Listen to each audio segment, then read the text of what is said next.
আজ 22শে শ্রাবণ, রবীন্দ্রনাথ ঠাকুরের প্রয়াণ দিবস। এই উপলক্ষে আনন্দবাজার পত্রিকায় একটি প্রতিবেদন। শ্রাবণের সেই 22 তারিখ, এক নীরব অনুভবের দিন। এই দিন পৃথিবীর কর্মশালা থেকে ছুটি পেয়ে বিদায় নিয়েছিলেন কবি। এই দিনের জন্যই যেন রবীন্দ্রনাথ লিখেছিলেন, সমুখে শান্তি পাড়াবার, ভাষাও তরণী হে কর্ণধার গানটি। বারণ করেছিলেন গানটি তার জীবদ্দশাতে গাইতে। বিশ্বাস করতেন, জীবনকে মৃত্যুর জানালা দিয়ে না দেখলে তাকে সত্যরূপে দেখা যায় না। 22শে শ্রাবণ এক আশ্চর্য দিন। দিনটাকে নিয়ে মহাধন্দে পড়ে আছি সেই ছোট্টবেলা থেকে। কারণ দিনটা নীরবতার।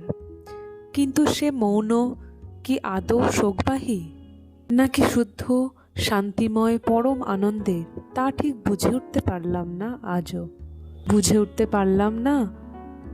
না বলে বলা ভালো, সিদ্ধান্তে আসতে পারলাম না।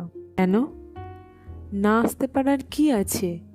বঙ্গভাষী বিশ্বের সবচেয়ে প্রিয় মানুষটির মৃত্যুদিন কি আমাদের কাছে কখনো অশোকের হতে পারে? পুরোপুরি পারে না হয়তো, কিন্তু এমন কিছু বিশেষ দিন থাকে যার সান্নিধ্যে বসে জীবনের হিসাব নিকাশ কেমন যেন গুলিয়ে যায়।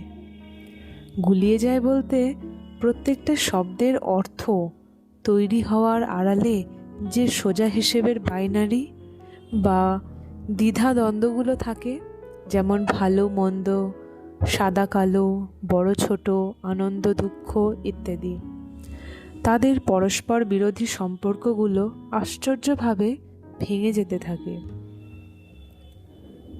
গলে খসে পড়তে শুরু করে বিরোধাভাসের সব বহিরাবরণ। আর তখনই শুরু হয় ওই দ্বন্দ্বের।